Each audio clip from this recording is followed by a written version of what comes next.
Well, hello again, everyone, and welcome back to the channel.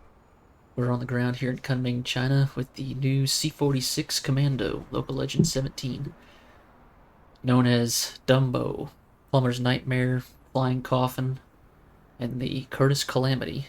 The C-46 was a World War II cargo plane that first flew in 1940. It was powered by two 2,000 horsepower radial engines and flew extensively in the Himalayas over the hump, which is why we're here in Kunming.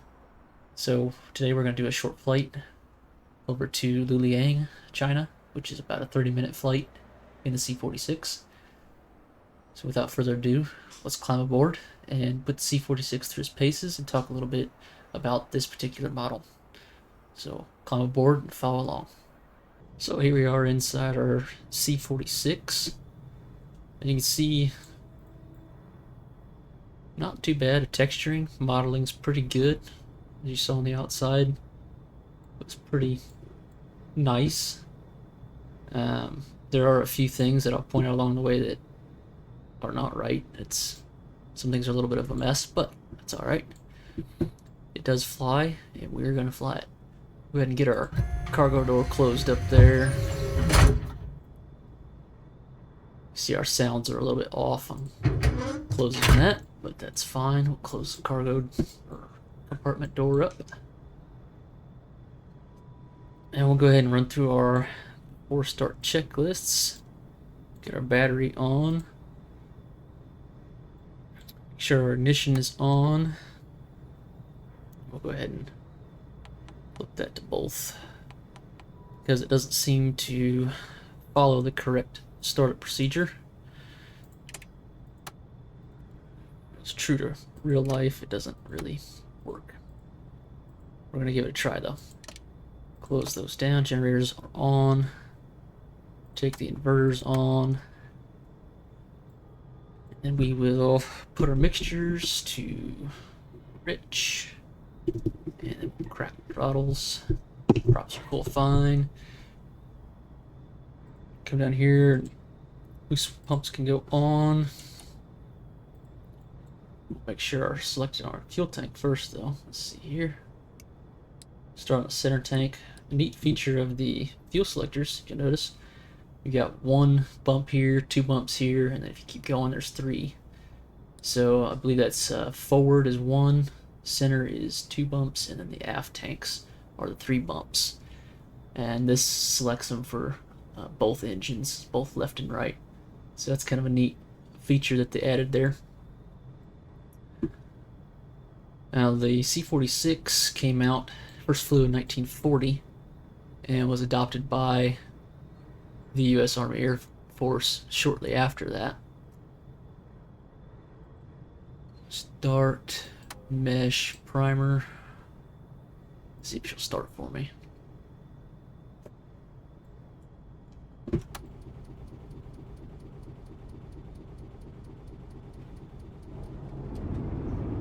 Okay, that engine did start for me, that's good.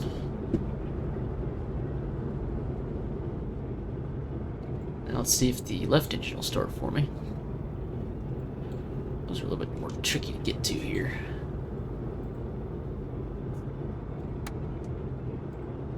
Start. This is an engine I had trouble with earlier. Didn't want to start for me, so we'll see if it does it this time. And it looks like it did. So like I said, there's a couple things that aren't quite right, and I believe the start procedure is one of them. You can't really do it the way it's supposed to be done. But it will start up using the switches.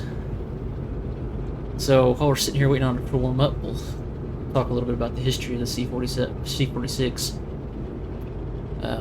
It first was designed as the CW-20. Curtis Wright developed it as a competitor for the DC-4. And when they first designed it, it was originally designed as a 4-engine airliner, and then that was pared down to 2 in the actual prototype that they built. And the prototype had a twin H-tail, much like a B-25 or a B-24, with the twin engines. And it was originally powered by some Wright Cyclones. What we have on this C-46A is Pratt & Whitney R2800s, and this would be the -51 variant of that engine, which is 2,000 horsepower each. Later variants of that engine, of course, the DC-6, the CB-17 version, would have been 2,500 horsepower, but here we have the 2,000 horsepower version. And the first flight, as I said, was 1940. The U.S. Army Air Force adopted him as a C-46, and they're made about 3,200 of them, I believe it was, and used them extensively flying over the hump, which is why I chose to fly in Kunming today, because that would have been one of the destinations of flying over the hump. They didn't make it to the China-Burma India theater until I believe about 42, late 42. They made it over there. So up until that point, the C-47s were carrying the bulk of the cargo. And the C-46 is quite a bit bigger than a C-47. You have a wingspan of 108 feet, and it is over 70 feet long and 21 feet tall. So she's a big girl, and fully loaded, you're looking at around 50,000 pounds gross weight. So you can carry, in the back, we can carry up to 40 troops, or 15,000 pounds of cargo. Now that is over double what a C-47 can carry. The C-47 is around 6,000 pounds of cargo. So, big heavy hauler, and very successful over the hump. Now when it was designed, it was originally designed as a pressurized airliner. And that's why you have, if we look at the front here, you have this interesting, almost 8-shaped fuselage. And that was designed that way because they wanted to have a strong fuselage for maintaining its pressurization at altitude. And of course, when the military adopted it, they took the pressurization systems out. They didn't see the need for it. And interesting little tidbit is this nose shape was actually designed at Caltech, and in the wind tunnel testings there at Caltech is how they got the shape of that. So from what I've seen, it doesn't appear that things warm up correctly, so we're just going to assume things are warmed up and taxi out to the runway and get underway, and we'll talk a little bit more about the C-46 here in just a moment. So parking brake can come off. We'll ease up on the throttles here. It does seem to like a lot of power to taxi. She doesn't like to start moving, which is, again, something that I feel is not really true to the real aircraft. I have not flown a C-46, but just judging off of the experiences with the C-47, it shouldn't need a ton of power to get moving. Let's get moving here.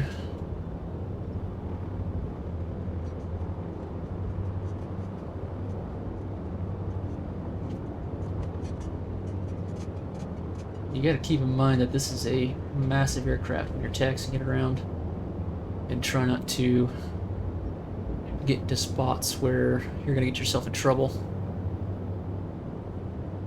Like I said, it's 108 feet wingtip to wingtip, so that's a pretty massive airplane. So be mindful of that when you're taxiing around. I'm gonna try to split the power here, differential power to around the turn there.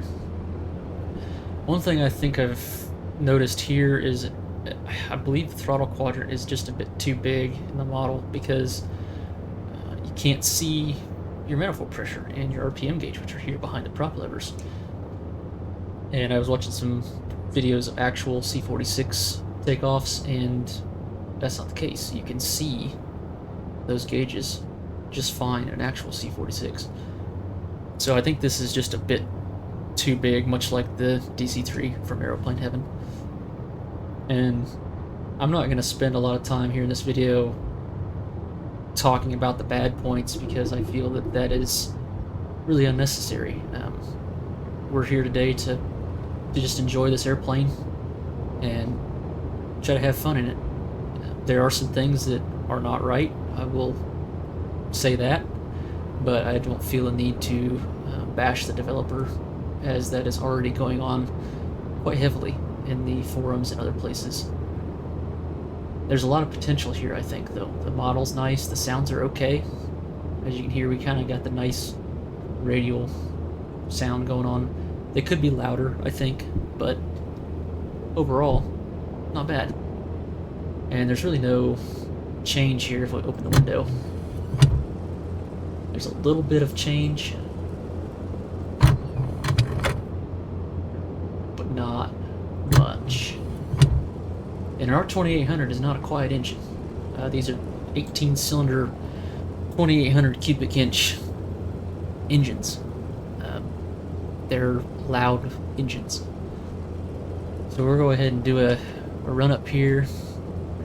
We'll tune this to our beacon at Luliang. It's going to be 344 for our homing beacon there. The autopilot, I've also noticed, doesn't really work very well. I'll try to show you that at some point. But we'll do a run up here. Even though we don't actually need it, we'll still do it. So we're already at about 1500 RPM. Select the props.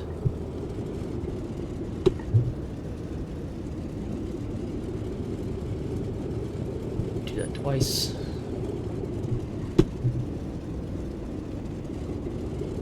And although we don't actually have to do this in the sim, in real life you'd want to do that to get warm oil into the prop hub dome and make sure that it's going to respond to your RPM changes quickly instead of having cold oil in there. Now we do have feather switches down here, and I'm a little bit afraid to touch them. Normally we would test our feathering systems, but I'm not going to do that this time because I don't know what's going to happen if we do. So, check the props. We'll run up to 30 inches of manifold pressure. I can see the gauges here. Here we go. And normally we would also do one at a time, but again, for sim and little time constraints, we'll take some liberties here. We do get a drop there on the mags, which is good.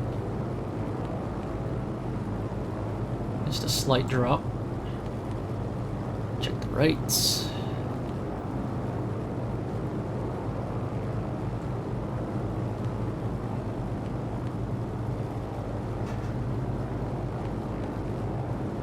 Yeah, not much of a drop there on the mags, but you're looking for anywhere from 50 to 75, and I believe 100 RPM drop is your maximum allowed. So we'll check our temperatures. The center hem temps have finally came up. Oil temps are up. Carb temps are okay. We'll leave carb heat cold for takeoff. Oil pressure is good. Hydraulic pressure is good. Check our oxygen system right quick. Blinker's working. We won't be going up high enough to need that on this flight, but it's worth checking it just in case. Pull the power back down. Make sure she idles. Alright, before takeoff, we'll make sure our boost pumps are on. And that one is. Fuel is selected to the center tanks.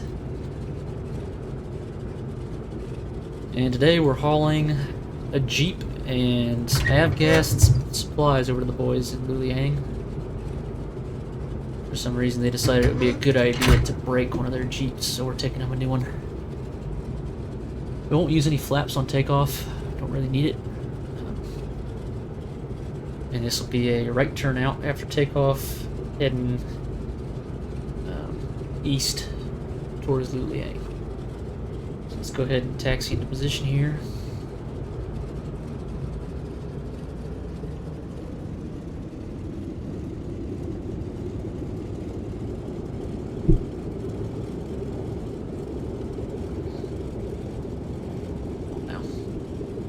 This just needs lots of power to get moving.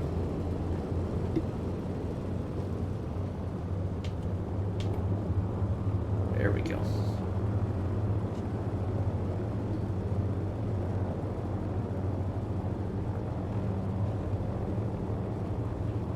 ourselves lined up here.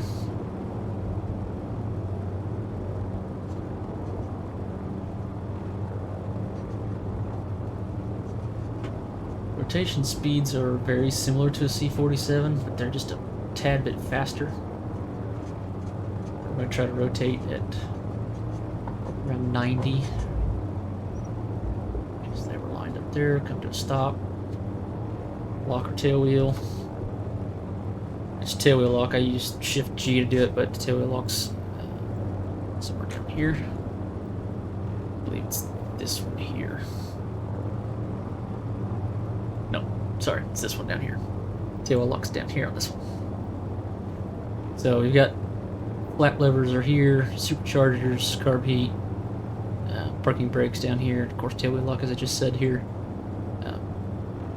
The superchargers is a great feature for flying at high altitude. You can switch to high blower and get a little more power out of it. We want to take off in low blower as we are now. So let's go ahead and ease on the power here.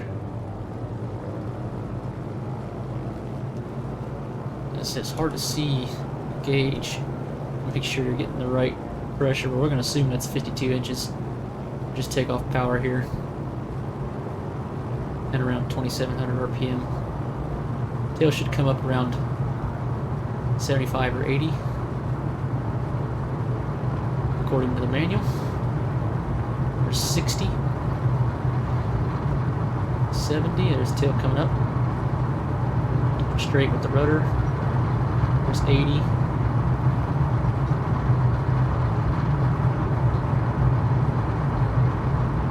There's 90. Go ahead and ease her off the ground here.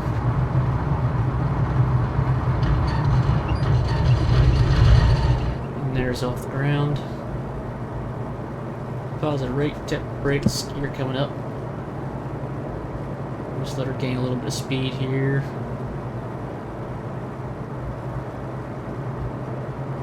Get a little trim going here. There's 115. I want to climb out at about 120 according to the manual. There's 120.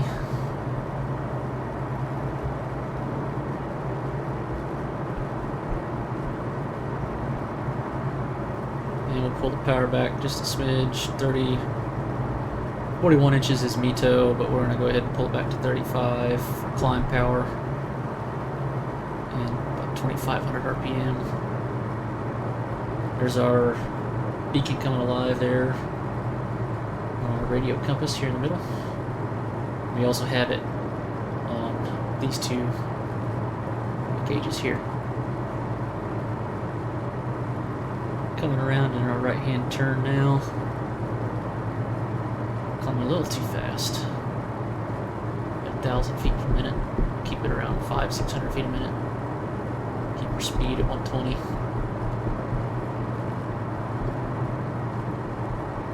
Shouldn't have to go super high on this route. Go up to around 8,500. That should get us over the mountains. This is not really true over the hump flying because the hump is behind us, where the Himalayas are. But we'll say it's World War II cargo flying. I will say that it does feel like a big, heavy airplane, which is nice to see.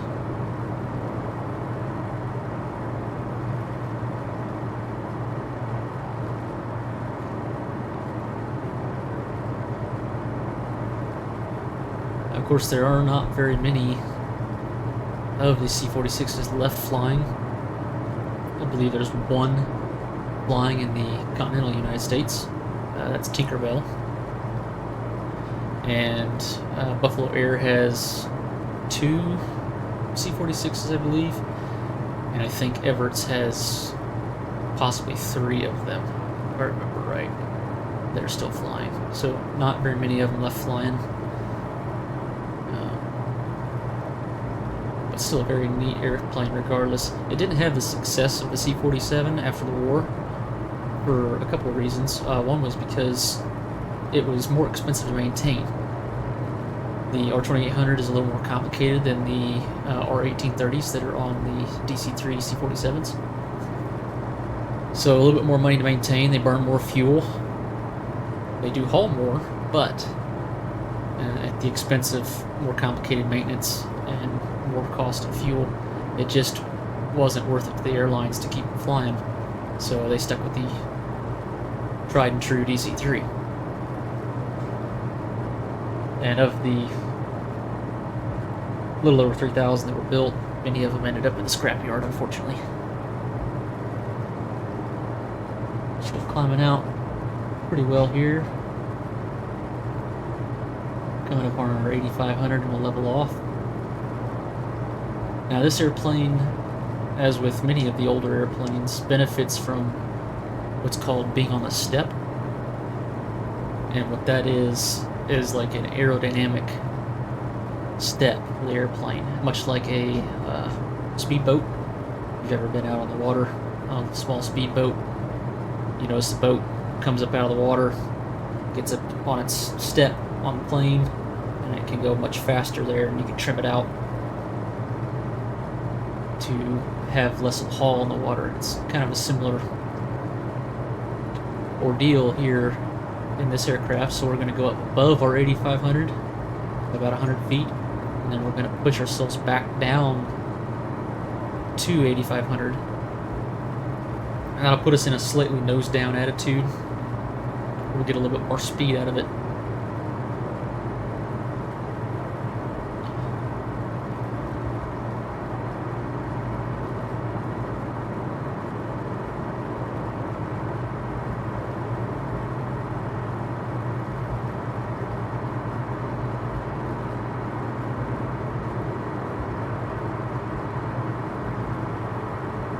You see we're gaining speed as we're leveling off. I'm pointing our nose down just a little bit. We'll trim down some.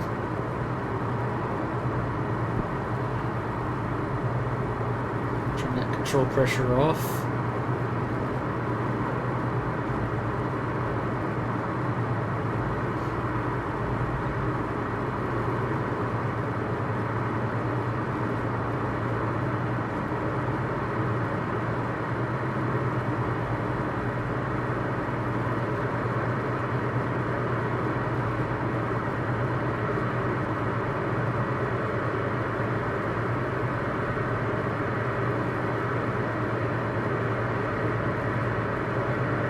It's about 8,500, so we'll pull the nose back up just a little bit. Keep trimming. And we'll go ahead and set cruise power at a little over 30 inches and go at 2,100 RPM.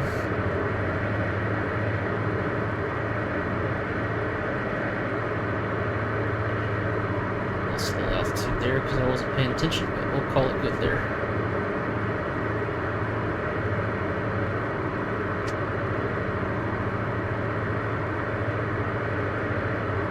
Very good.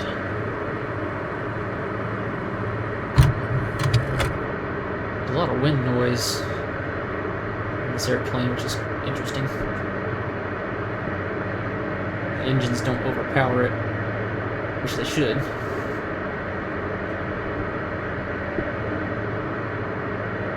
We'll go ahead and set our mixtures to auto lean now that we had a little time for the cars to cool off. So there's auto lean. You don't have any detents like you do in the DC-3, so you gotta look at your markings there for it. A little bit of bumps over the mountains there. Bouncing us around, that's okay. Get ourselves back on course here. So this has the same type of Sperry gyropilot unit that the C-47 DC-3 has, and it's bugged. I think it doesn't work quite right. As if I level off here, let me get back level, and we'll turn it on and show you. So here we are trucking along nice and level. We'll turn it on, and it puts me in a dive immediately. Now, it does eventually recover, but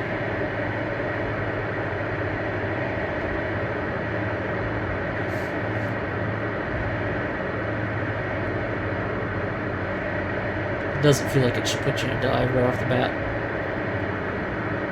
Let's see, we got our cow flaps here. We can go ahead and... Oh, not that. Let's get over here and pull our cow flaps in. So that's full closed. Perfect. Get a little drag out of there. A little more speed. So I guess the gyro pilot kind of does work. It just doesn't feel right. It feels clunky, and this heading side doesn't seem to work either, because technically this should have been lined up with our bottom band here before we engaged it, and it's not following that, so, but that's okay. We'll leave it turned off for now.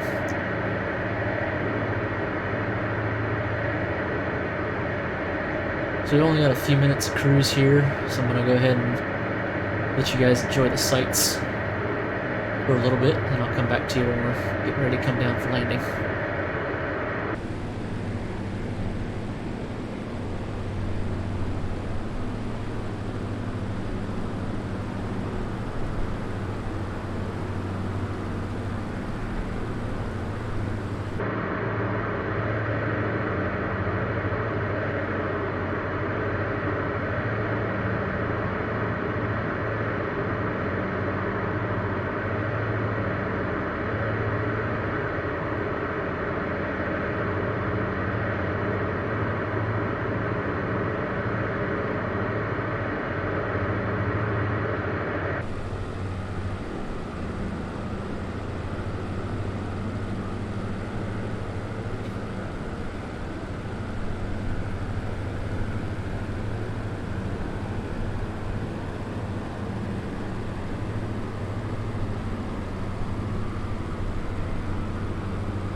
We're getting pretty close here to Luliang. We'll go ahead and pull some power back and start our descent.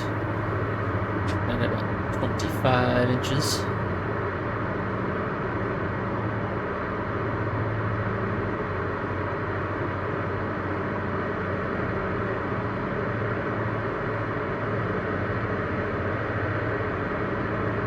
Overall, I do think the plane flies okay.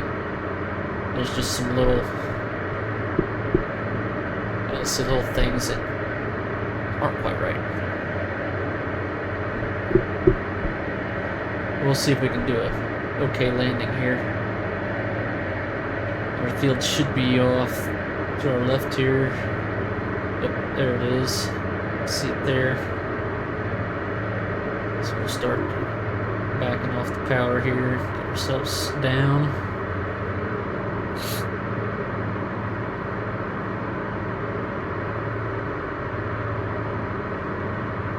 We have to do a little more to lose some more altitude, but we'll figure it out.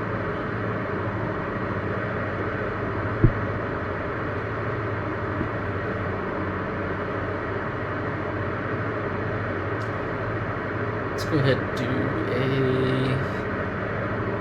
right-hand orbit here. Once we get even with our field. We'll pull back the power just a little bit more. It's about 20 squared.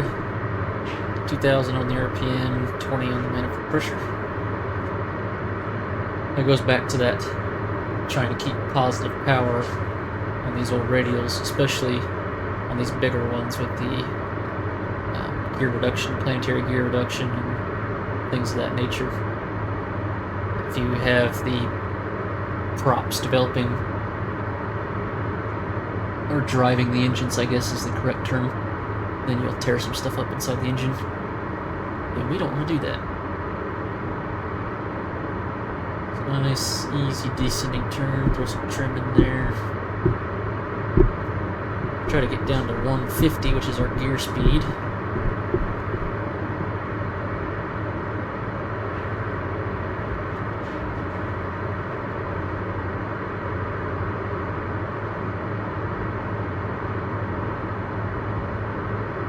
We can drop 1 notch of flaps out here, which I may do here in just a second, to get our speed down a little bit.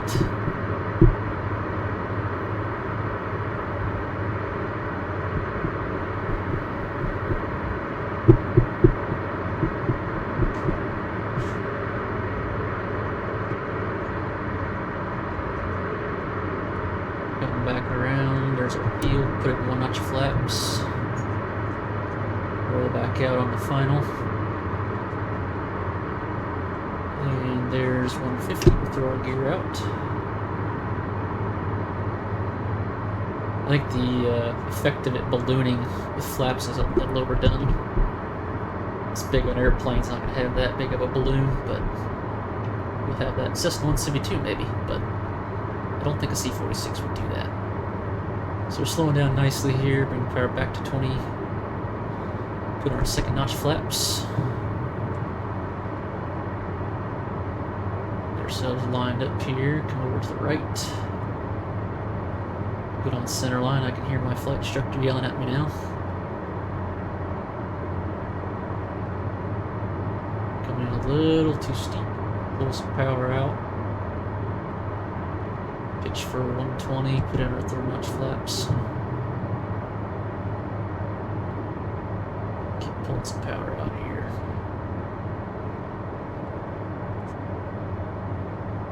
There we go, come back to 115. Looking good, put some trim in. Nose up trim. Still coming down pretty steep. There's about 100. Put a little bit of power in to keep us there. Final notch flaps. These flaps are like big barn doors in this airplane, much like the DC-3 when they got 45 degrees of flaps out. Looking okay. Let's get a little bit over to the right more. Get back on center line. Feels like we got a little bit of a wind from the right. That's all right. Coming in at 100 with power. 95.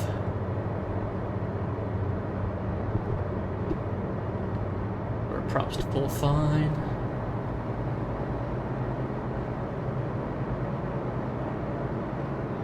There we go. Staying at 95 on short final. And we'll put some right aileron in and left rudder to get ourselves straight. Back over here on center line. Go. There's 90.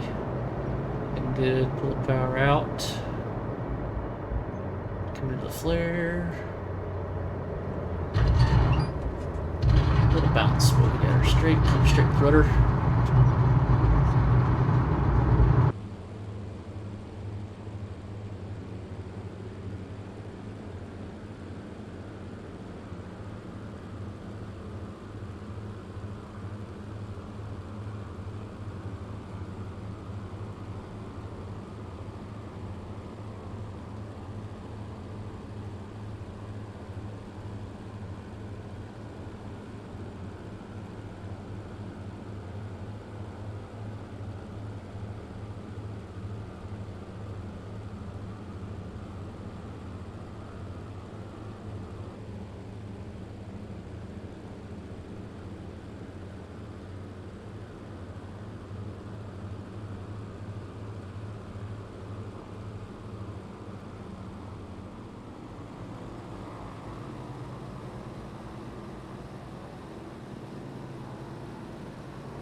going down nicely. Very good.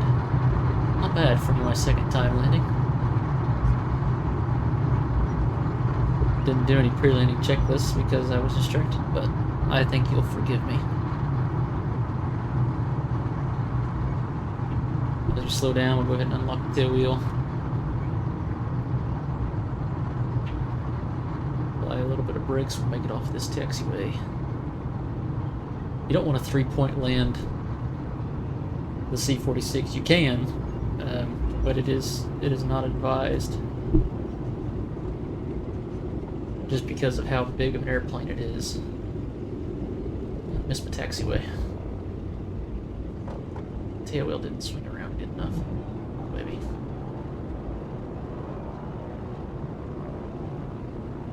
Does not like to pivot turn, which you're not really supposed to do anyway, but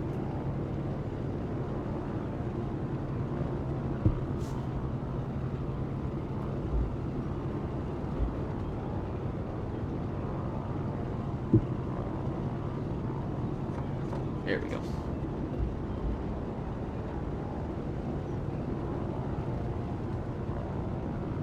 Just tapping the brake just a little bit.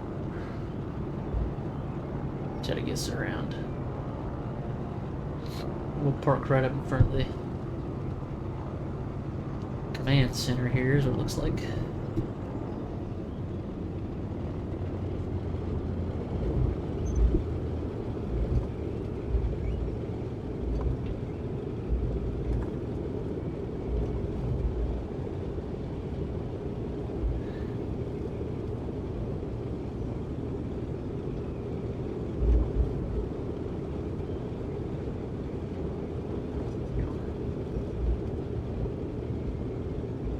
Raising my tail wheel, decided not to unlock. That's what was going on.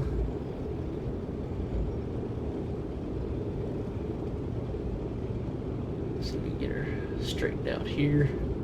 There's a whole line of C-46s and C-47s. These are all C-46s, looks like. And we'll stop right here. Shut her down. Brake, come on. And mixtures. Go, come on.